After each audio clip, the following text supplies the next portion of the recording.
We took a bus and we traveled around America, listening to parents around America, what had happened to them when they vaccinated their children. And what we saw was utterly horrific.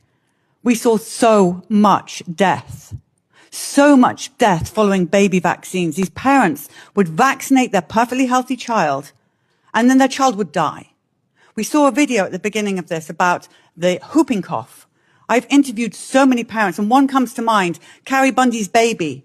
At 4 months old, she pleaded with the doctor, should I vaccinate my child? He's premature. Oh, yes, said the pediatrician. If you don't vaccinate your baby, he could die of whooping cough.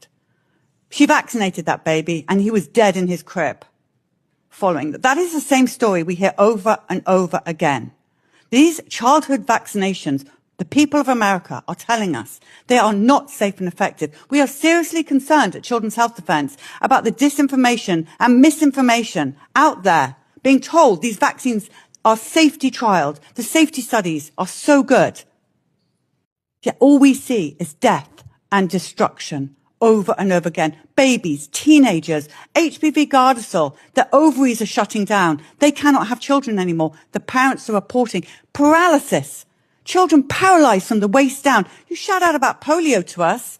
I have never seen so many crippled children around America. So many children in wheelchairs, unable to walk, talk, speak, on ventilation. Parents are trying to tell their story while putting a feeding tube down their child's to bleed out the lungs, bring out the lungs while they're trying to tell us what has happened. 2 little 2-year-olds who can't hold their heads up because they had one Hep B vaccine. We all vaccinated our families. Everybody sitting here, bar 2, vaccinated their families with catastrophic results. Over 12,000 signatures on those 2 buses of death, death, death. When will enough be enough? How many more buses? How many more children killed? How many more injured adults? And here's a question for you, the senators. Who is going to look after our children when we, the parents, are no longer around? That can't use a toilet, that will never date. All those things Dr. Hooker said. Our children are trapped at 29, 30 years old. They will never pay taxes.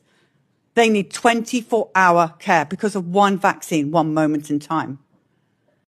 This is a national crisis that must be addressed. And this doesn't just affect the person with the injury, by the way. It affects the siblings. It affects the extended family. One of us has to be a carer for life. So this has to stop. No more Pfizer-sponsored science. We need independent science, and we need our pediatricians to stop getting bonuses for vaccinating our children.